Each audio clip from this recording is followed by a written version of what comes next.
s'abonner massivement. L'intégral Média Group. Aïe aïe aïe, Bali, il y a plus de Sikayangoyo. L'intégral Média Group.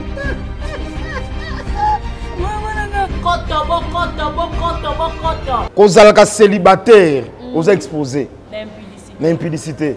C'est que avantage ezali pour au quoi l'impudicité te bala. Et ça avantage.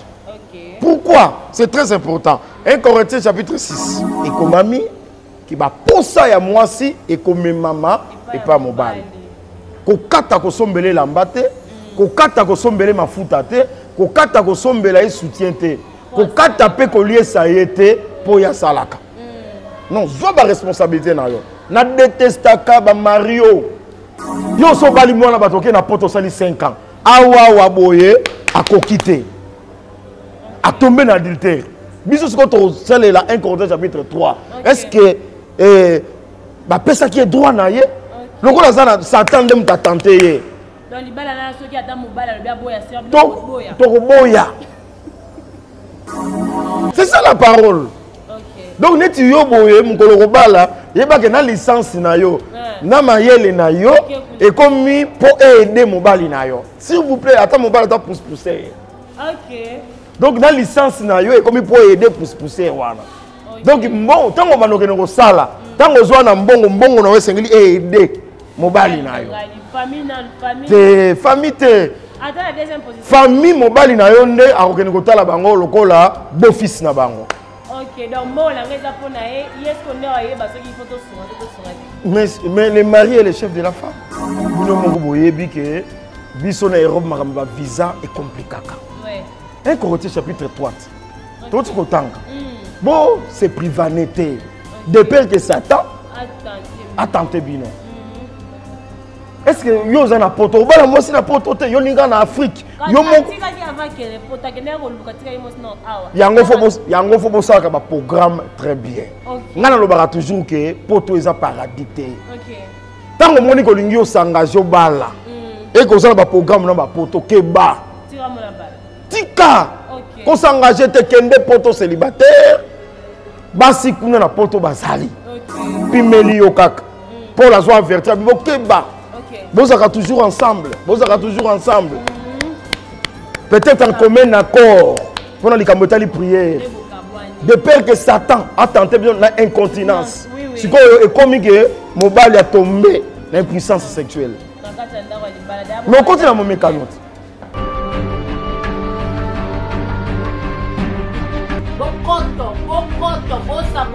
S'abonner massivement. L'intégral Média Group. Aïe aïe aïe, Bali, il y a plus de Sikayangoyo. L'intégral Média Group.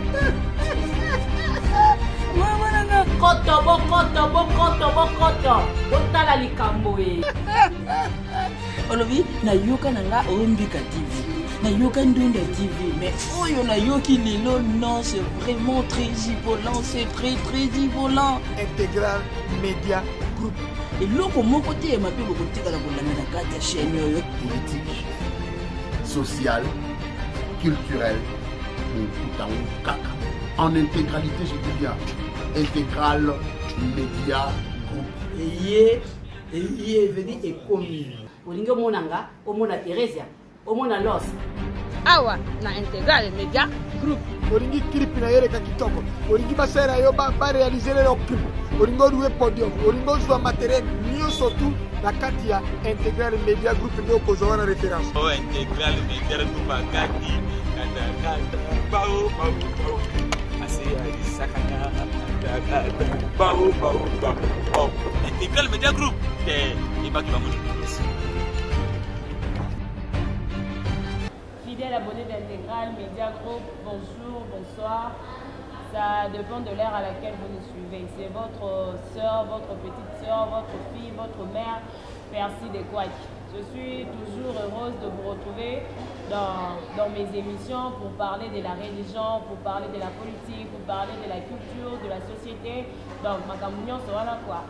Alors aujourd'hui, je suis revenue vers vous pour continuer dans un sujet qu'on avait déjà commencé la semaine passée. On avait commencé à parler sur le mariage. C'était avec le pasteur Emmanuel Toumba. C'est avec lui que nous avons commencé ce sujet qui est vaste sur le mariage. De éviter si ça va nous prendre combien de temps, mais on a d'abord commencé. Ça va dépendre peut-être de vos réactions, de vos questions. Ce qui est Ezali, c'est par rapport à ça que combien de temps on ne sait pas. Alors aujourd'hui, nous sommes là avec l'homme de Dieu, le pasteur Emmanuel Toumba, comme je le disais. C'est avec lui que nous allons continuer ces sujets au Tobadak déjà sur le mariage. Alors c'est pourquoi je demande à mon réalisateur de nous aider pour commencer le sujet du jour. Bonjour pasteur Emmanuel. Oui, bonjour ma sœur Perside. Bonne santé. Nous avons la grâce, santé ça non malade. Ok. Donc c'est pas lui qu'au monde on a pour continuer le sujet au Tobandaki sur le mariage. J'ai vu une réaction par rapport à ça. Il y a des gens qui ont été vraiment bénis. Balobi que c'était une très belle émission. Comment est-ce que vous avez eu à aborder les choses dans ma caméra et à mariage? Peut-être qui occasion à Kolanda sur la première numéro. Peut-être moi synthèse à Mouké par rapport à tout ce qu'on avait dit la fois dernière sur le mariage. Je crois que tout ça qu'on définir dans les caméras les mariages. Tout à fait d'abord que les mariages sont union légale. Mais ce qui est la légalité, c'est même la définition. Le mariage est une union légale, c'est-à-dire que c'est une maman dans l'État, une maman dans la famille, une maman dans l'église. Donc, les Canabéta pour l'agnos, peut que ça peut Hébreu chapitre 4, que les mariages sont honorés de tous. Donc, tu vas comprendre déjà que ceux qui disent que les Canabéta pour un athée, ils ont dit awana kini balobaka yaka tovanda donc mobali moko kaka zwi na ye mwasi avandisi ye na ndako avandi na bango kaka kobota bana c'est que libala ndenge wana eza légalité des mariages esengeli ezala légal mais totalisaki mpe que par rapport aux saintes écritures les mariages c'est ce que Dieu a joint nzambe omoni Christ azotalisa biso ke tant ba pharisien ba aborda qui est question wana atalisaki bango que na ibande les aki bongote que personne ne sépare ce que Dieu a joint. Donc et maman même sur un modèle il y a mariage, il y a commencement. C'est que nous talisaki na libala ya ebandeli mutabali liboso ezalaka Abraham te mutabala liboso ezalaka Jacob te mutabala liboso ezalaka Salomon te. C'est que dans le mariage, le commencement, c'est Adam et Ève. Parce qu'au Christ, à un modèle, il y a mariage, il y a Abraham. À un modèle, il y a mariage, il y a Salomon. Donc, il faut comprendre directement que... Ah, il faut comprendre que ceux qui reçoivent Abraham, ont présenté comme modèle, il y a mariage, et ça, sous parole, il y a Christ. Parce que parole, il y a Christ à renvoyer au commencement. C'est que Adam et Ève. Yango moni mutasangisi bango c'est Dieu. Mutasangisi bango c'est Dieu. Et total ça qui royé bango ndeni parce que Jean-Jacques Kolobake au commencement était la parole. C'est que le commencement c'est la parole et cette parole était avec Dieu et la parole était Dieu. Ça lingo ba nzambe lelo liloba. Mutasangeli de abala conformément à la parole. Yango les autres ça que nzambe nda sangisi bino. C'est que ceux qui bato abali libanda liloba et nous avons dit que sangisi bangote.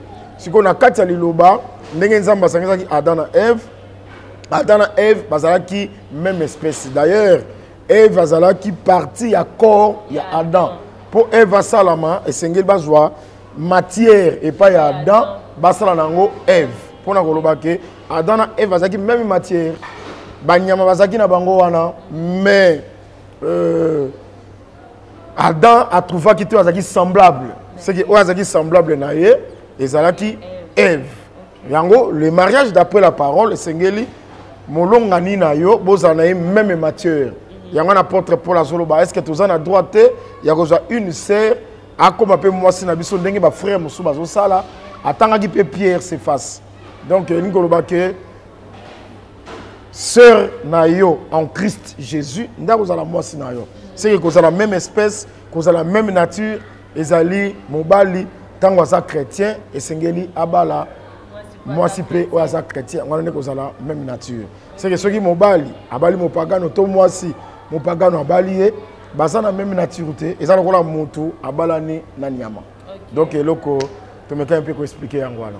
Ok, d'accord, merci pasteur. Je comprends que bateau besoin qui occasion il y a le premier numéro test qui concerne le mariage, besoin de lumière pour les leurs pour continuer. Bilo peut beau comprendre mais à la tête que ton numéro t'ignorera à l'intérêt ça que bilo peut être terminé depuis et bandé. Alors pasteur avant de évoluer, il m'a dit d'expliquer le mariage parce que je me rappelle la fois dernière on a tout dans caillou alors bateau ça dit que basali mariage coutumier, basali civil mais baye na église. Selon l'explication le mariage c'est ce que Dieu a joint. Et bon ce que bateau ça peut-être basali kaka coutumier qui na baron dans l'état te baye l'église parce qu'il y a que les mariages sont honorés de tous autant de famille autant de l'état autant d'église. Ce bateau peut-être à suivre la famille a pas une église qui est dans l'état te wana problème exact. Bon l'état est a doctrinité. OK. Et a devoir civique. Bible peut fungoli fenêtre partout et bi to ça na autorité établie. OK. Vous savez na azobenga toute autorité vient de Dieu tout ça. Biso toki ko ezaka ndengo sur carte électeur na yo osombi lupango esengeli conservateur ayeba lupango na yo osali certificat d'enregistrement évangile eza contre yango te mais c'est le même doctrinité biso tokoki ko boya ko pambola moto te pour akendaki na mariage civil te non tokosala yango te bozomona mais c'est le même condition des ali que biso poto bénir sengeli frère a versé d'autres. Voilà des choses versé d'autres moyen to pas mbolo ezate. Mais mariage civil eza doctrinité, tout ça qu'obligé te. Mais seulement ceux qui muto sali mariage civil a péché te. Ceux qui muto sali yango te a péché te. OK, d'accord, j'espère que bokangi bien parce que le mariage eza union moko légal oyo nzambe ya salisi. Donc pour que vous va ramener un ndako bokata mari et femme, oui à la manière de Dieu mais à la manière de Dieu pour être mari et femme il faut nzambe na salisa bino donc basala nzambe bazoma boko batia likolo na bino basambe la c'est pour là que bokomi unis par Dieu oyo balobaka muta kabula te nzambe asalisi. C'est-à-dire Jésus-Christ a pesi Pierre abi na pesi les clés du royaume. OK. Oyo ko kangana se likolo bakangi. Oyo ko fungola c'est que Pierre aza motei. C'est un prédicateur, un enseignant. C'est-à-dire na ba fungola wana fungola pe ya mariage ezali parce que mariage ça rappelle lien. Oui. Mariage c'est un lien, écriture est claire, bah dit que aussi longtemps que le mari est vivant, moi si azali lié dans la loi il y a mariage. Oui. C'est que mariage c'est un lien. OK. C'est que le roi est un lien, ils ont un tango bakangaki. Ils appellent un tango bafungolaka. OK. C'est-à-dire ma coquille wana Jésus-Christ a dit que l'ambassadeur c'est que bakanga libala polikolo pe kanga polibala na bino kanga malikolo il faut un ministre à kangango nanzela parole pe nanzela losambo. OK, d'accord, parce que ça ma question un mot ma réaction par rapport à ça. Alors le mariage n'est par exemple n'est pas est-ce que c'est obligatoire bien nécessaire que mutala tala voile à écart en église à Fukami Bosambe tout mutu pas comme ça na coutumier le même jour la bénika na carte cérémonie voilà Bosambe na bango pour na voilà pesa iloko nzamba à joindre to il faut que ba la carte église balati ba voile tout le monde. Non, c'est-à-dire sa présence il y a ministre. Okay. Les liés ils allaient compter té et ko salama na église et ko salama na ndako ya frère problème ils allaient présence ya ministre assembler pour na bango na n'importe quel lié parce que Jésus-Christ to sambela ka na n'importe quel lié. OK. Vous savez ba m'assemble ça rare adresse. Oui. Pour toi ko kutanaka. En réalité le culte et ça la matin pour adresse les cultes spirituels toki ko salango toki net par exemple biso le l'autre ça awat toki pe ko décider que toki ça la culte na biso par exemple na njili to louer salle moko. OK. Et ça tam sou dem to mangana ba terrain football toki ko ça la campagne c'est le culte nzamba zo ko agréer culte te pour adresse nzamba zo ko agréer culte parce que hôtel évangile les awana sacrificateur azawana peut sacrifice ses alliés. Donc frère moi pas ko bala na yeka isika mo abengi peut-être officier ya état civil abengi pena yo pasteur ka wana officier racisme a pasteur pas te ya benga te pasteur Ndé. Frère Akobenga pasteur Té. Ok, a déplacé pasteur. Pasteur sera jugé que kuna atali ba circonstance à réunir abi bon na oyo to sala kuna ça va. Et ça que frère a obligé pasteur Yaka. Ok. Té. Ne to mona ba tombongo abengisi abe.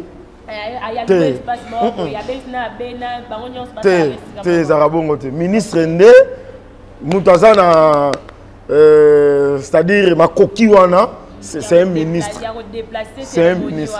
Sora lobi na église sora lobi na ndaku na yo. Ok, d'accord. J'espère que voilà peut aussi très bien. Alors pasteur, toi avancer par rapport à ma question. Pour l'autre fois, on a 4 questions là. Le temps était épuisé. Alors l'autre continue sur toujours sur le mariage. Les avantages et les inconvénients du mariage. Parce que l'autre fois, il y a que le mariage est obligatoire. L'accent sur les saintes écritures que oh ya sepeli abala abali oh pas sepeli atika la bongo mais à condition que ce kaza moi c'est simba mobala simba était sur baza mobali asimba moi c'était abota peut-être que kateka abota donc à se conserver pur ce que ça choix naï. Alors le mariage wana les avantages et les inconvénients du mariage. Les avantages et les inconvénients. Yo lingi to bandana les avantages et les inconvénients. To bandana les avantages, to bandana les inconvénients, mona muto abaye, to bandana na ouais, to pesa mona ya sukali et puis to kota no ya ngai. Mais otanga no? Oui. OK. Ah oui, comme makambo ya écriture. Oui, comme makambo ya écriture. 1 Corinthiens chapitre 7. OK. Tozana 1 Corinthiens chapitre 7. To bani la première verset. D'accord. Comme je l'avais dit, hein, Balandi Intégral Média Group, il faut vous habituer avec le pasteur. À chaque fois qu'il sera ici, il aime parler avec des témoins, les écritures à l'appui. 1 Corinthiens chapitre 7, premier verset, la deuxième. Ok. Pour ce qui concerne les choses dont vous m'avez écrit, je pense qu'il est bon pour l'homme de ne point toucher de femme. Toutefois, pour éviter l'impudicité, que chacun ait sa femme et que chaque femme ait son mari. Avantage du mariage, pour éviter l'impudicité. Donc, avantage, c'est pour éviter l'impudicité. Il y a liboso yangwana. C'est-à-dire, au quoi il y a l'impudicité. C'est que déjà, ce qu'on bali, avantage Josué, aucun babi, dans le premier verset, il est bon que l'homme ne puisse pas toucher de femme. Et ça, malam, mobile, y a tous à Simba, moi cité. Maintenant, pour éviter l'impudicité, c'est-à-dire c'est comme si aux célibataires, aux exposés. L'impudicité. C'est que l'avantage des alliés, pour au quoi l'impudicité, bala. Et ça, avantage. Pourquoi? C'est très important. 1 Corinthiens chapitre 6. 1 Corinthiens chapitre 6. Verset 9 à 10. Verset 9 à 10. Ne savez-vous pas que les angistes n'hériteront point le royaume des dieux? Des dieux, oui. Ne vous y trompez pas. Ni les impudiques, ni les idolâtres, ni les adultères, ni les inféminés, ni les infâmes, ni les voleurs, ni les cupides, ni les ivrognes, ni les outragés, ni les ravisseurs n'hériteront le royaume des dieux. Problème, la chose, les impudiques, bah, pour hériter le royaume, au même temps, on a célibataire, on a exposé na l'impudicité. Dès qu'on tombe, on porte le royaume et comme on kangamela yo. C'est que bah, il faut bailler baké, dès que vivre à Kaboye, vie aux anasuka. Nous avons une grande promesse, il y a régner dans le royaume de Dieu. Amen. Alors porte nango visa nango et c'est le temps pour la crainte. Autant pour la sanctification pour kota. Ambassade nango ce qui to koloba. Ambassade il y a royaume. Il y a royaume. Et ça église sika parole les autres yama. Tant aux autres yoka parole, aux autres tambola conformément à la parole, les autres personnes visa, il y a encore dans le royaume wana. Osomona. Si ko impudicité azakawana. On m'a apporte pour la zobake fouiller l'impudicité. Et ça blague qui était ça ngouya moko. C'est que le la célibataire aux autres à la penza na ba chance belete. Ya côté le mélango. Ya ngo avantage du mariage et ça ko épargner yo l'impudicité. Mbala moko ezo pesa yo pe accès ko kota na bo compte. Parce que ce qu'on longue impudicité, c'est qu'on peut hériter le royaume. à part tellement de la marche, pas ma souma là, mais sous ça, impudicité pour la marche. Ah, tout ça, on a dit qu'il impudicité. Parce que adultère, ce qui adultère, dans les mariages. C'est qu'avant le mariage, même les péchés n'est commis impudicité. Dans le mariage, c'est commis adultère. Mais alors, on voit la question en mariage, tu as martelé l'impudicité. Il y a un moment Joseph, moi ça Potiphar, à Kangaki Nanzoto, si à comprendre qu'il va biloko, que fouiller l'impudicité, à comprendre qu'il peut que ce que la quoi il s'amène moi ça Potiphar, porte nangai et Kangame. Il y a un kima kinae, mais ce qu'on a comment que pas Pharaon, alias soit charge, azala gouverneur d'Égypte, Pharaon a dit pourquoi il s'est maté dans un mois, Pharaon a un mois si, donc c'est comme si Pharaon il n'est pas bon que Joseph soit seul. Dans Pesaye, moi si. Moi si on a avantage à moi c'est parce que le rôle a déjà gouverneur. À quoi il s'est maté? Ok, ça a la protection. Et ça la protection. Ok, mais ce qu'on passe on a le que avantage moi il y a des balles ils ont aucune impudicité. Mais des fois on dit que oui, bon, on se marie. Dans lequel on dit communément on se marie par amour. Est-ce que ce qu'on me trouve ça avec les penza pour ça penda ya bala vraiment mais à mon akene c'est linga koya. Donc à l'ouvara c'est on mora bala pour nous qui m'impudicité même s'il y a pas l'amour. Ma sœur, au monité que au contredire la première émission. Tolobaki que mutako ka pour ça au bala te. OK. Nous amène à balisaka. Notre définition est claire. Que personne ne sait pas ce que Dieu a joué. Nous avons des fois balé Sabino. Donc les lots battent belé. Parce que c'est un problème dans les mariages pour les Cambodges pour se matir. S'il vous plaît, bisous dans le mariage il y a mobilité. Dans le mariage aux États-Unis et Europe dans le mariage d'après la parole. Et ça mariage est un fondement et un convoitise de la charité. Le mariage il y a parole, c'est ce que Dieu a joint. Nous avons des fois canissé la binon. Nous avons attendu aux papi, ah papi, il n'est pas bon que papi soit seul. Il n'est pas bon que Bernard soit seul. La salle est là et aide semblable. C'est ça. Très bien, voilà ce qu'on a la deuxième azoya pour asungaye à quoi ça va impudicité, mais qu'on peut se la aide. C'est que Seigneur a aidé dans ma camonyos. C'est que voilà tout le monde sur tu continues le deuxième avantage. Impudicité. Avantage monsieur Ezali, oyazoya pembe na yo, il faut ça la aide na yo. C'est que makambo zali ko sala au jusqu'au mosungi. Oya ko sungo la likambo wana. Par exemple, Adam zaki cultivateur. Tant que c'est que je lui ferai une aide semblable à lui.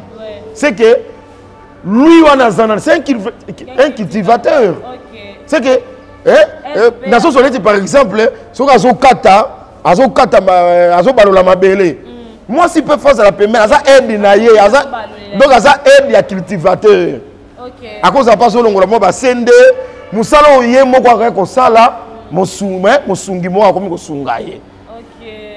et vous allez yomoko obimi musala yomoko ye olambi.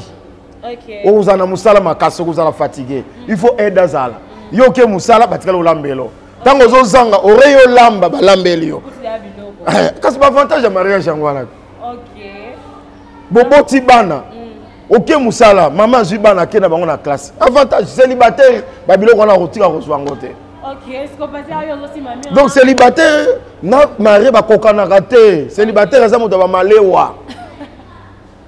Mais marié à Gobima, soka zongi, à Kouti Basaleli. Célibataire à Keyemo, à Kemusala Zonga, Baniko Sukula Bilamba, pour aider Dazate. Mais marié Zabongote, sera Bimi à Zonga Kouti Bilamba, Alia Gene Moussala va repasser les. Avantage Yangwana. Ok, ce qu'on passe à la monde aussi, Mimika, qui m'ont balaké Koluka. Moi, c'est Tikali Nassima, à l'Ambelier, à Kéiba, moi, c'est qui Kotika Bala à la classe, parce que Bilamba, aide Wana. Et ça, il y a mis ça au temps à cause de la paix, aide Moko. C'est une aide financière. Oui. Oui, c'est ça, c'est ça. Obi posé mon tour dans mon tour à ma casse. Moi, si par exemple, Aza licencié, Par exemple, yo ça licencié. Mobali na yo, tant azo bala yo. Licence na yo, ezande pour aider mobali na yo. OK, quand on l'a te quand on l'a foufoute. Mais keba na eloko oyo. Licence na yo, c'est pas pour ta famille. Ah. Moi, je suis tangisa qui est face te licence na yo, tant ba bali yo. Na licence na ngeke pas. Ba capacité wana nyonso et continue la carte ya aide semblable. Oui. Famille ba lora to. Te mais bali bon à d'autres bonnes. Jacob. Omoni Jacob. Tango ayebisi basi ne babima. Basi babi tata sali mbongo na biso. OK. Tata sate kabiso toza susu na para wate. OK. Bango bela nani Rachel na le babi. Toza ici na para. Toza su na para wate sate kabiso n'est-ce pas lia mbongo na biso. Donc ba comme dépendre na Jacob. C'est ça la parole. OK. Donc neti yo boye mukolo kobala yeba ke na licence na yo. Na mayele na yo et comme pour aider mobali na yo. S'il vous plaît, attends mobali ta pousse pousser. OK. Donc na licence na yo et comme pour aider pousse pousser wana. Donc bon, tant on va nous sala, tant on zoa na mbongo na we sengeli aider mobali na yo. Famille na famille. Te famille te. Attends la deuxième position. Famille mobali na yo nde akokene kotala bango lokola beau-fils na bango. OK, donc moi la ngeza pona est-ce qu'on est ba soki photo sur Mais le mari est le chef de la femme. OK. Et ça va ma commit. Boki mangote. On m'a dit difficulté de zo bato lelo balingi basala makambu na makanisi na bango. OK. Mais makambu na zo ça pena makanisi ya Nzambe. Donc ngana lobite que moi si a aider mon bala souka na ménage. Non. Nazo encourager basi batanga. Bakoma batu minene, bakoma ba ministre. S'il s'agit ko koma même numéro 1 ya mboka koma yango. Mais tango za yango yeba ko za aide semblable nature na kolongola ngote. Et puis on la soumise na mobali na yo. Salaire na yo, solde na yo, ba prime na yo, c'est pour aider ton mari. OK, donc moi c'est au salaire. L'avantage à mariage en moi. Au salaire ba futa o zimbo nyonso tira la makolo. Mais siko bino bolingaka ndeni frère ala ki sa possibilité de payer. Donc frère a la sa possibilité de payer au nom de l'amour. Parce que chrétien lobby mari aimez vos femmes. Et ça moko ya acte d'amour. Mobali sur la possibilité de payer à la sa moi si. Yo pe moi si so ba foutu yo. Na tout no poko na habilité de payer. Na mbongo nyonso kolongola ta $1 te. OK, la gisi ena la preuve dépasse. O pesi yende. Ah, on la gisi mo pesi. Oh, o ko pesa. Ah. O pesi. Ezali po esunga mobali. Esunga famille, na yo na kati. Kasi mobali na famille. OK. Mais les chefs de famille zanani. C'est l'homme. Alors, yende mtakolo babona auto sala bona auto sala bona auto sala. Donc ba sala le bena programme ya mbongo no na misu na yo. Yo pe kuno zondi ba mina amen amen, c'est la parole de Dieu. Naza aide semblable. OK, sinon parce que on a un problème. Mais yo yebi ke ngala za prêt pour la débat. Kasi ngala on a un problème, dans quel sens? Dans le sens que pour les thèmes on a que ils ont thème moko ba senyango. Parce que la bato ba senga ki wala ngala ozoka maloba la bango ngala zo tcha. Dikambo za te. Parce que maloba mso eza ndengeni. Eza que mingi pour la bande wazaka na poto. Ko yelo bike mobali aza chef de la famille mo so sala zo sur mobali. Parce que eza raliste par exemple bovai na kata ndako nesi mingi na bata poto ba facture. Moi par da ba kabola mobali abi moi si afutaka facture oyo mobali afutaka facture parce que moi si asalaka donc ba dépense ya ndako na moi na mobali bakaboli voilà selon la parole de Dieu eza bien to pour te dire que mobali nde il faut avoir soin ya moi si oui que comme il a sens que ba facture penza moi si yo afutaka facture à courant mobali afutaka facture à mai bakabola penza bongo non na ça clair émission oyo batono so ba Holandango pour partager yango vraiment parce que ça solution na ba problème ebele surtout na ba foyer ya ba diaspora oui bozo vivre vraiment comme ça terrible to landaka yango pour partager émission oyo makasi esunga bandoko problème ça clair ndenge nzamba établir foyer ache le mari et le chef moi c'est sengeli à se soumettre nzamba sali que moi ça la aide semblable ya mobile et koki ko koma pe que moi c'est au salaté mobile a besoin en charge et puis Même ceux qui moi si à l'équipe mobile na mbongo mobile faut jouer rôle na ye ya ki mobile et comme ami qui va posa ya moi si et comme maman et pas mobile ko kata ko sombele lambate ko kata ko sombele mafuta te ko kata ko sombela e soutien te ko kata pe ko lié ça yete po ya salaka non zo ba responsabilité na yo na détestaka ba Mario. C'est pour un type à mibali wanate. Oh yo mi vando zo vimba libumu na mbongo mwasi. Non. Azo pe ça fait ba ordre na nda. Na ngiba to bala ndanga très bien. Mutu mo ko kosela nzambe makambo azate. Compilance na wana c'est déjà le travail. C'est ça. C'est déjà le travail. Obina c'est pour la comportement ya basi. Moi c'est ataza licencié. Ataza la niveau nini. Andimaka même mobile lui a inférieur na maïla bala ouais coup le chapeau na basi mais yo mobile ato tangate ato zele loko makasi na yo kaka wana mais c'est déjà le travail OK minimum ya volonté ya amour ata soko zwaka 100 € na 100 € na yo wana lakisa tu es responsable. OK par rapport, il y a 5 000 € au moins ça gagne. Là, qui c'est que vous avez mobile? C'est ça. Et là, vous avez condamné au Vandikaka, vous avez sommé ma fouta, vous avez lié sur le Rana Ndako, au Vimbisi Libumochaka, ma poudre. Non! Vous êtes irresponsable, les alakatés. Vous avez renversé l'ordre de l'éternel. Pour ça, moi aussi, et vous ne pouvez pas mobile. Donc, on a dit que tout ça la clair. Ok. Pour ça, je suis allé à la moi, c'est ça, la moi, ça, yo, c'est mbongo, là, c'est ma futa. Ah, yo, pour ça, la mbongo. C'est-à-dire, yo, non, dit bosso, osa li bosso.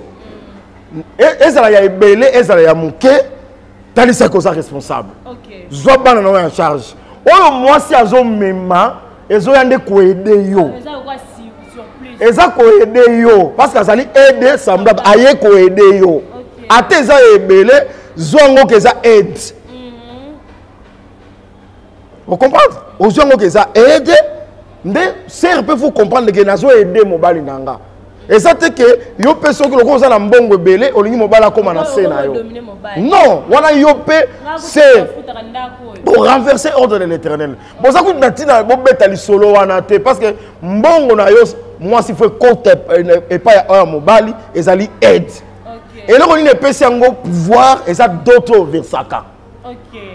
Des personnes pouvoir même sur bon. Asa moi si na yo. Ok. Asa moi si na yo. Donc on to quoi koloba yango wana. En tout cas, bon comprendre né to kende. Donc n'am to soit pas na ye, n'am to soit pas na ye. Ata yo moi ça la raligelo na mbongo. Ba belle famille pe batika moi na biso to tangisa ki yo. Soki bo tangisa ki e fa pas bolia dota batu. Ok, donc c'est sacré. Pour monter qu'il il faut garder d'autres. Donc mukoka bolia ki d'autres si lien wana katani. La famille. Donc bino siko la famille bango pe bazo ko sunga bino. Li sungi ma batela ndenge ni.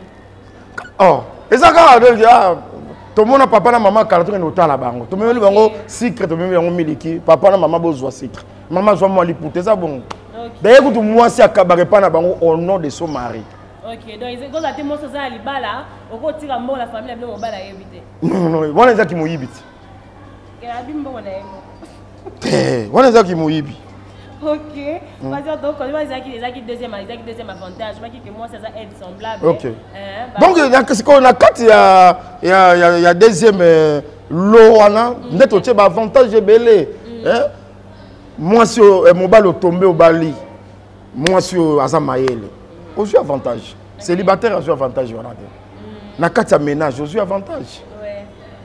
Même quand on participe à l'éducation, il y a bana. Ils ont avantage. Oui, azo sungayo. Babilo ko sengela ko sala yo moko.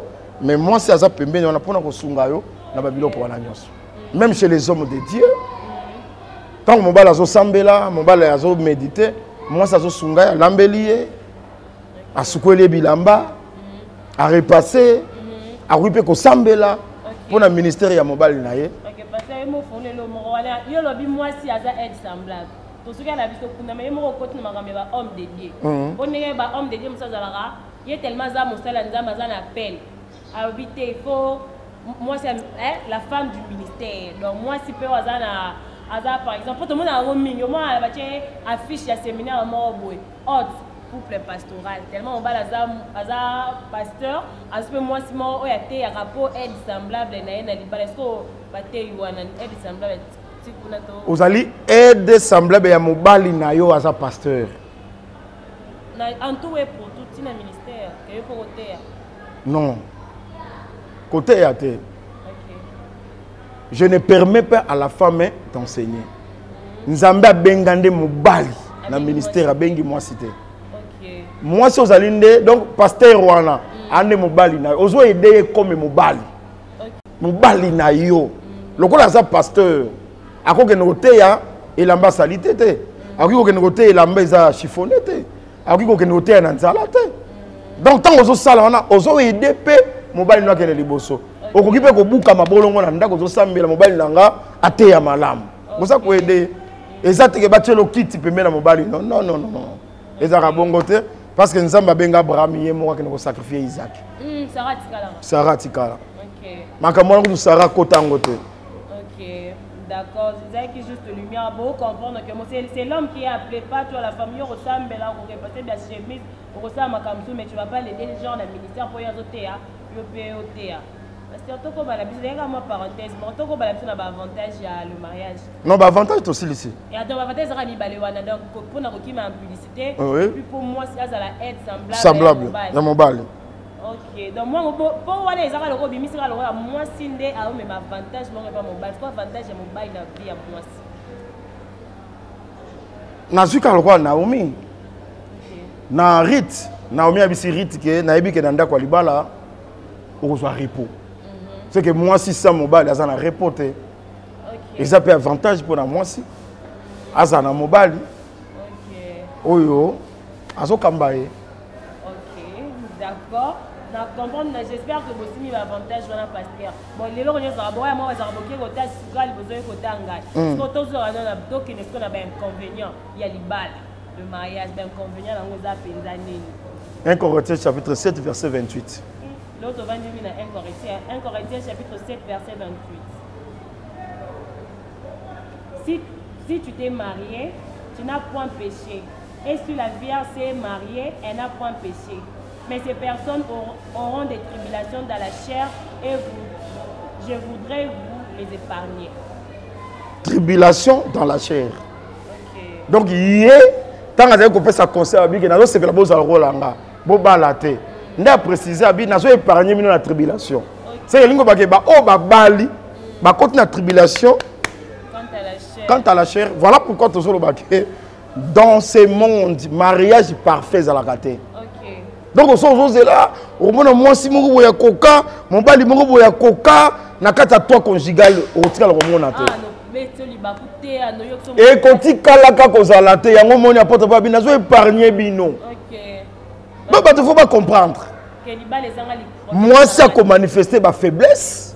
Mon bali a manifesté ma faiblesse. Oh, benda, on a un autre bonyon, quoi, mais on a la yende moto, alors je t'aime ou bien yété. On t'a dit moi ça quand le lingala, on t'a dit ah. Oh penza oh yenda zo salanga boy. Tribulation. Continue à kata estomac, continue à kata ba pensée, aux zones du matin que lingala wana muta katelo moi sinayo. Aux zones du matin que désobéissance soit les autres pas moi si. Donc to bengami to sipo. Donc eza souffrance. Oh eza ba imposer biso. Parce que babiloko wana ezo sala nini? Ezo sala que c'est comme si Nzambe azara savant. Nzambe azara souverain. Tout ça ce sont des épreuves. OK. Ceux qui ont cédé la tribulation au point d'adultère. Ce que tant au point d'adultère porte au royaume et kangami. Donc ça c'est obligé de continuer à lien. Il y a un mariage et ça arche à Noé. OK. Ce qui est possible au côté. Noé kangi porte. Na yé mongo Noé azasu na fungo la terre. OK. Ti mukolombule ko sila ndebo bima.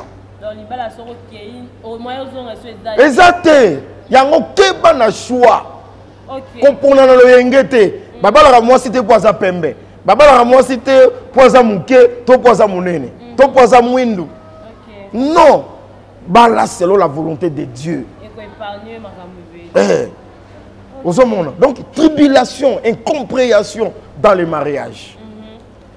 Donc na kati na ngona na côté ici. Oko bana bena bo première année, obali na mobali na yo très bien. Deuxième année, troisième année, quatrième année boy. Impuissance sexuelle. Vraiment. Voilà les tribulations quand elle a mais tribulation, comment? OK. Sœur Perside. Papa. Soit un Corinthien. Chapitre 7, verset 3. 1 Corinthiens chapitre 7, verset 3. Que le mari rende à sa femme ce qu'il lui doit. Et que la femme agisse de même envers son mari. La femme n'a pas autorité sur son propre corps, mais c'est le mari. Et pareillement, le mari n'a pas autorité sur son propre corps, mais c'est la femme. Ah, la sexualité. Donc, base. Continuons au moins. Ne vous privez point l'un de l'autre.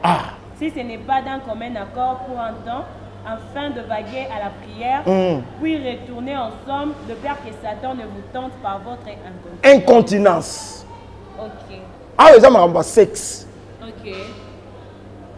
Au commis, que mon bali na yo impuissance sexuelle.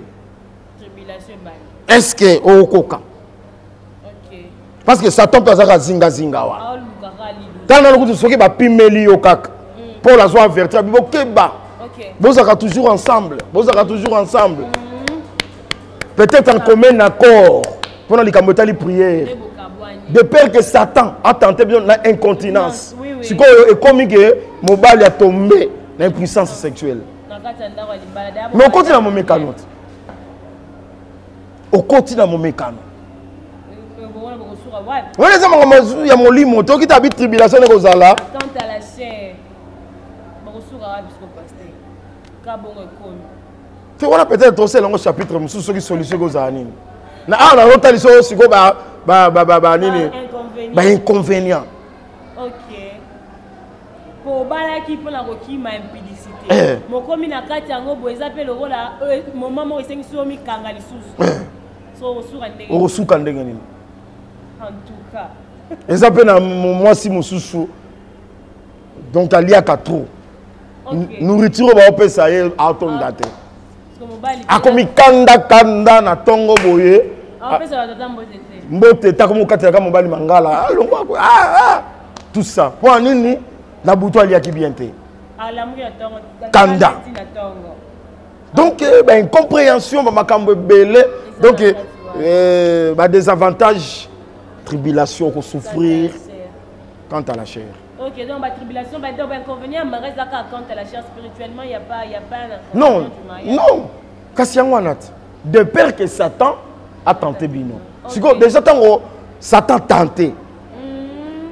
Au tomber dans l'adultère. Okay. Spirituellement, aussi déjà problème. Donc, tribulation, on a donc, nous autres, il faut faire très attention. Il y a un attaque au mariage vous la parfaite, mais ça aussi peut choix à malam parce que comme c'est lui qui trouve une femme trouve le bonheur. Parce que comparer femme vertueuse, donc femme vertueuse azali bonheur, na proverbe na mazo présenter biso peut que femme mo azali cari des eaux. OK. Donc ils ont la base muso balier boza cari des eaux. A saloboé. Lui loba mo ngani ku to tete que au PC ordre à lingangote. Nous avons la grâce pour partager l'émission. Vraiment, et sunga bino makas. Ok. Donc, on est déjà pour un bateau. Donc, et sunga la mimi est pour un bateau. Pour un bateau, c'est yango ezo sunga bato nyonso. Ezo sunga na ba célibataire, ba mikeba. Ba sala choix malam.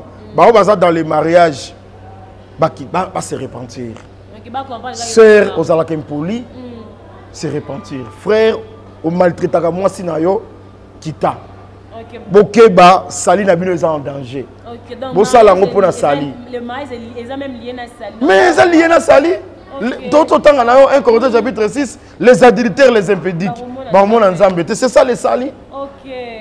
À cause du mariage, yo célibataire au coquille na yo to comme simba. nzambe azotango impudique okota te. Yo marié pour l'incontinence. Satan tenté yo. Otombe na adultère. Okota te. Et bloqué sali na bino. Yango au nom ya sali. Bato bazo espérer na sali. Bato bazo espérer na vie éternelle.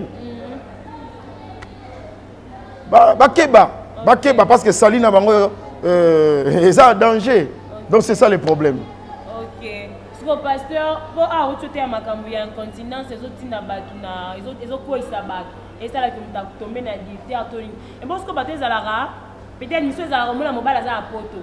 Atira peut-être fiancé à un moment donné atine na epé mbonga dot ba verser dot mais yekuna moi si misu pe babala ni na même pays. Moi mobala qui déplacement donc babala ni mais bazana la séparation comment est-ce que bako gérer incontinence wana dans moment yangwana faut faire très attention. Question ça qui toko makasi faut faire très attention. Bino mongo boyebi que biso na Europe makamba visa est compliqué. Ouais. 1 Corinthiens chapitre 3. Tout ce qu'on tanga. Bon, c'est privanité. De peur que Satan a tenté bino. Est-ce que yo za na poto bala moi si na poto te yo ninga na Afrique yo mo yango faut bossa ka ba programme très bien. Ngana lo bara toujours que poto eza paradis te. OK. Tango moni ko lingi yo s'engager bala. Et ko ça ba programme na ba poto ke ba. Tira mo la bala. Tika. OK. Ko s'engager te kende poto célibataire. Basi kuna na poto bazali. OK. Ozomona yo pe en Afrique. Ce qui nous a bongisi ko bala faut ko yoka nzambe. Pour ça ka programme na ndenge na binote. Parce qu'il faut yeba que Jésus Christ a lobby okoki ko répudier moi cité na motif quelconque sauf en cas d'adultère. Batu mingi so ka yoki moi ça sala d'adultère.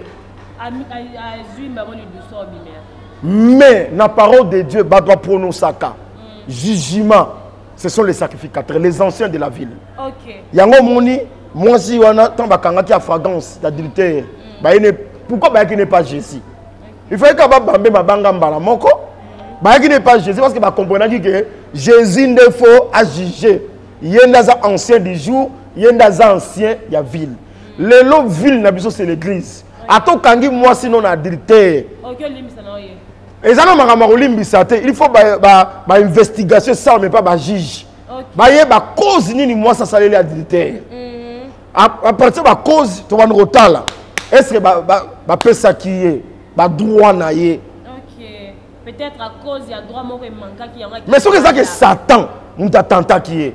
Biso to dit divorce wana ta? OK, dans boye monde de font l'un de la poste tata. Que c'est distance. OK. Yo so bali mwana batoke na poto sali 5 ans. Awa boye a kokité. A tomber dans l'adultère.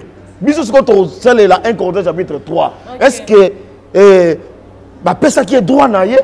Le ko la Satan dem ta tenté. Dans li bala na so ki ata mobala le bia boya ser boya. Tokoboya so ki asali mutu makasa bali mwasi mususu to chasser une église. OK. Et puis ninga ngene ko bala mwasi mususu wana et pas nzamba za adultère. OK donc asala mutu makasi tata CPI et puis c'est raison. Mais na lilo banzame to ciel et puis ciel les hommes adultère. OK. Mais comme nazo biso yango wana. Tozo mama selon la parole de Dieu. OK. Yango mone bongi mwasi na mobali. Tala est-ce que même na habité na ba code de la famille mususu ya oya biso ya Congo. Mwasi na mobali faut baser sika moko. OK. So mobali a voyager femme ma mwasi ne ba kene. Na code na biso eza bongo. OK. Code wana bazwa ngone na Bible. Ah. OK, parce que la Bible nyonso ezali. Bazwa na Bible pe za bongo. 1 Corinthiens chapitre 3. C'est ça. Donc il faut calculer. Pour toi, ça souci à vie éternelle. Tant qu'on a un programme, non, il y a poto. Il faut au tchango pe na kata programme. On a voyager boy. Na ke bale na poto, to na bale en Afrique. So na bale en Afrique, il faut na luka ba visa yanga na mwasi nanga. OK. Toquer ensemble. Et ça te makambo na kena noa na robengi so sima 5 ans. 5 ans wana yokuna. Tant on rapport ça moi sur ça la nini. C'est ça. Yépe awa, ti qualité en qui pour ça mobile au sani. Vous exposez. Ok. Donc, awa nazo exhorté bino que bon ça rappelle calcul ya wana. Ok.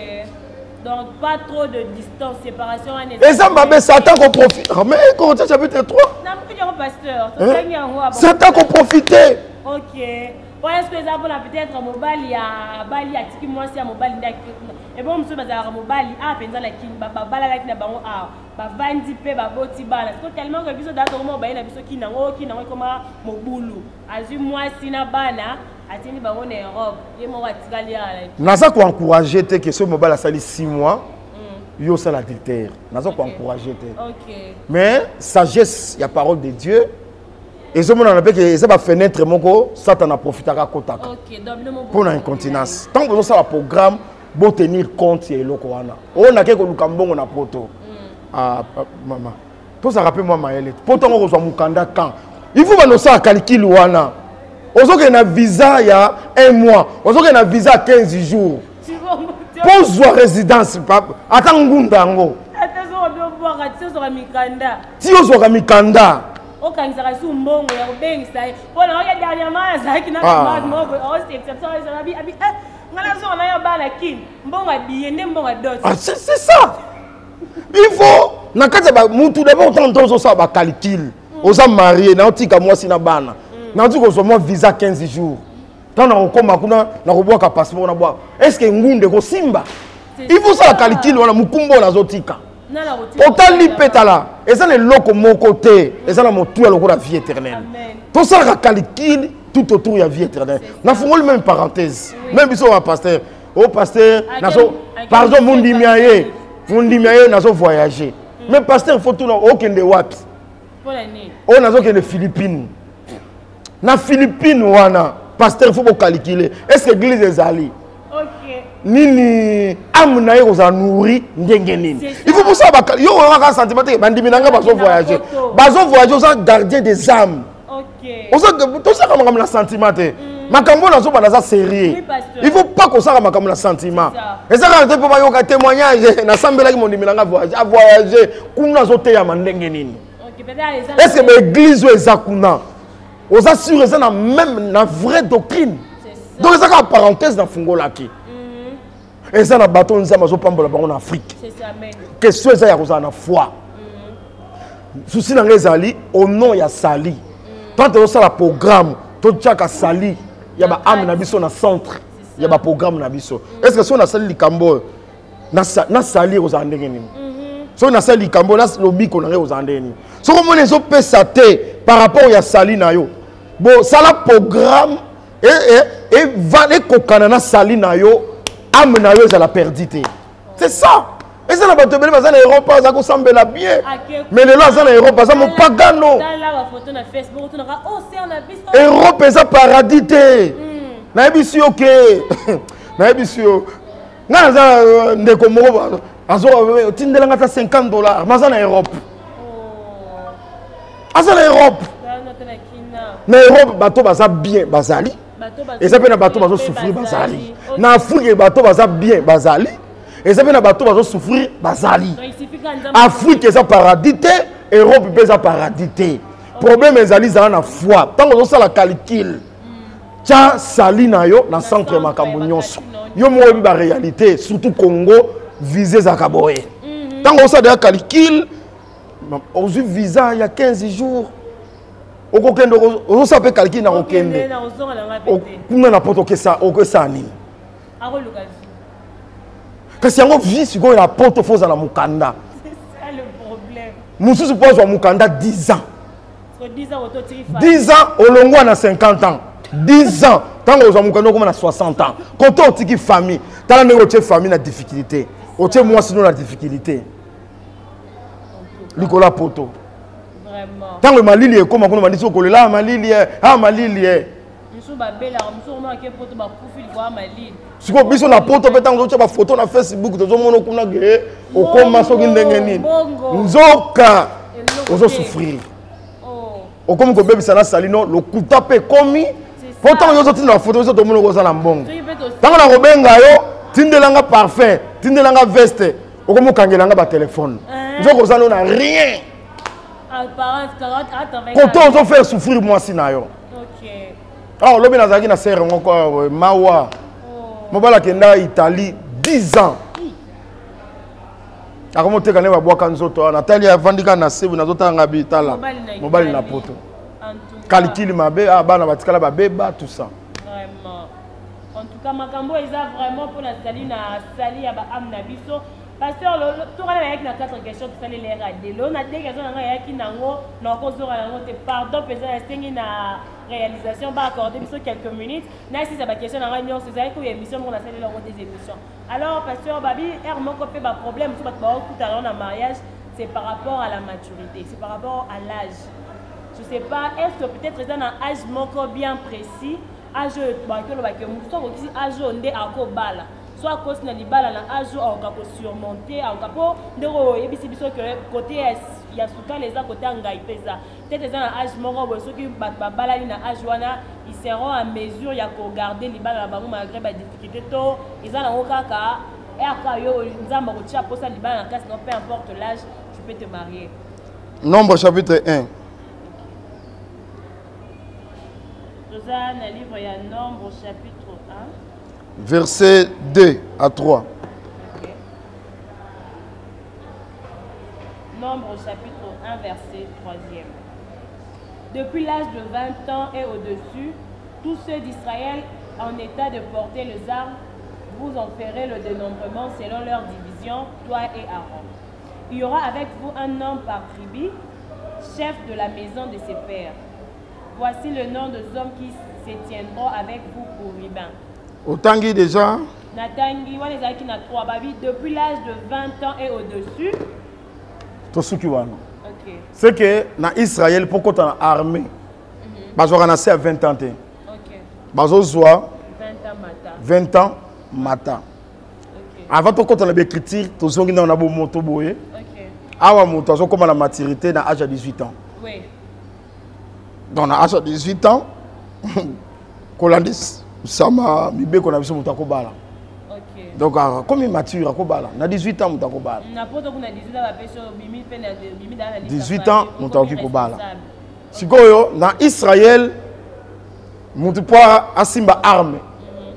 Il faut que ça 20 ans matin.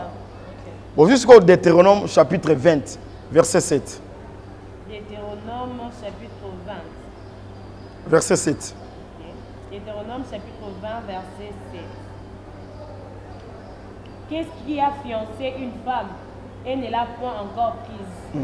Qu'il s'en aille et retourne chez lui, de peur qu'il ne meure dans la bataille et qu'un autre ne la prenne.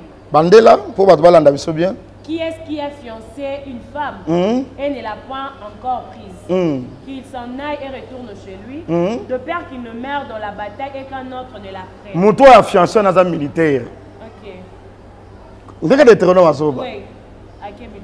C'est que l'Ingolobake, mon toit a été fiancé. À Zapé, c'est que ça a agi. 20 ans matin. Ok. Voilà, mais pour la frère. 20 ans, comme tu as des frères. Ça sera PC. Mais c'est une fois à peine à maturité. Ok. Ok, quand même, moi, c'est ma yotote. C'est une fois à la maturité. On se comprend. Sauf que dans Israël, c'est 20 ans. Mais attention. Et Nikolobake, Mouta Simbi armé à ça pour défendre patrie naïe. Hier, on a pu passer Sanzela pour bala. Donc, on a zongi dans le Kolobake. Et ça a la responsabilité. Maintenant, dans la Bible, apôtre Paul, Pierre, par exemple, a dit que le baptême est un engagement d'une bonne conscience. C'est que nous avons une bonne conscience, le Seigneur a déjà baptisé. C'est que nous avons baptisé responsable. Donc, nous avons âge spirituel pour le mariage, nous avons baptisé dans le Saint-Esprit. Ok, là par rapport à la spiritualité, par rapport à Yabiso 18-20 ans, ça c'est pas un problème. Mais par rapport à. Nabo moto boye, moto bala na 18 ans non. Wana to buki même pena mobeko. Ok. Oh sengeli to ça, ba autorité établie, to ça ba magistrat, ndenge romain azotalisa biso. Ok. Mais si on a spiritualité, moto peut à cause anaye na 30 ans. Mais na spiritualité 35 ans, Mais la spiritualité, par exemple, moi, pour nous, nous baptême, il y a Saint-Esprit. Si vous avez baptisé dans Saint-Esprit, vous avez une immaturité, vous avez un problème dans les mariages. De l'autre, vous pouvez répondre à la place. D'accord, merci beaucoup. Alors, beaucoup pasteur pour Nanyonso et Lobami. Alors, j'espère que Balandi Intégral Média Group, déjà la pasteur. Je vous avais dit que chaque semaine, et nous raté peut-être santé, déranger, peut-être occupation spirituelle et les Kébélés, mais ceux qui y ont voté, on sera avec le pasteur. Chaque semaine, on aura droit à une émission avec le pasteur pour expliquer Bisso. Je sais que les mariages que Banda qui m'est aussi cité. Prochainement, on va toutefois continuer avec le mariage. Pasteur, peut-être un dernier mot pour clôturer l'émission et un jour à l'élo. Tu vas s'abonner très massivement à Pasteur Emmanuel Toumba TV. Okay. Pasteur Emmanuel Toumba TV, pour s'abonner. On a beaucoup de matéa, beaucoup de prières, vraiment, le Seigneur a pas mon contact à M. Zali, plus 243 89 14 750 18. Okay. Plus 243 89 14 750 18. Le Sika na Salo Sambo, Kingasa Nasuka, Avenue Koli, numéro 7. Mardi, mercredi, jeudi, 16h30, Nengo na Salo Sambo, dimanche, 8h, juste. Seigneur, Apambolabino, abonnez-vous sur Intégral Média. Merci. D'accord. En tout cas, rendez-vous tellement peut-être c'est pour toi une première fois de nous suivre au monde Intégral Média Group. Alors, abonnez-vous massivement pour partager le lien pour la bande de s'abonner. Et surtout, c'est un thème vraiment riche, un thème vraiment nécessaire pour la vie. Alors, pour partager, sur le mariage, peut-être qu'on a un problème et qu'il faut activer la cloche et la notification pour être servi. Parce qu'on vous avait dit, il y aura des émissions politiques, socio-culturelles. Donc, vous serez servi dans le domaine nuance, dans la couche nuance. Alors restez branchés, scottés sur votre chaîne. Je ne peux pas clore cette émission sans pour autant dire un grand merci plutôt à toute la grande équipe d'Intégral Média Group. Je vois M. Nata, je vois Coco Demar, je vois Yemon, Maman DG depuis Londres, non Yabani, ainsi que Binonion Sobosé, Bécha, Bina Botar, Abino Bakomba, Toyo Lala. Restez branchés sur votre chaîne. À la prochaine. Bon s'abonner massivement. L'Intégral Média Group. Aïe aïe aïe, il y a plus de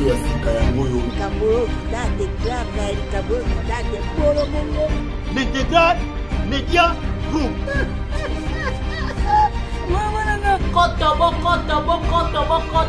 Botala likambo e. Olobi na yoka nanga Ombika TV. Na yoka Ndunda TV, mais oyo na yoki lelo, non, c'est vraiment très ivolant, c'est très ivolant. Intégral Média Group. Et loko moko te ma pe boko tika la bolanga na kati ya chaîne yoyo. Politique, sociale, culturelle, en intégralité, je dis bien, Intégral Média Group. Et il veut dire économie. Olingo monanga, omona Teresia. Omona Los. Awa na Intégral Média Group. Olingi clip na yele kakitoko. Olingi basera yo ba réaliser le clip. Olingo doué podium. Olingo soit matériel mieux surtout la katia Intégral Média Group ndio kozwa na référence. Oh Intégral Média Group akati kata bao. Assez sakana bao.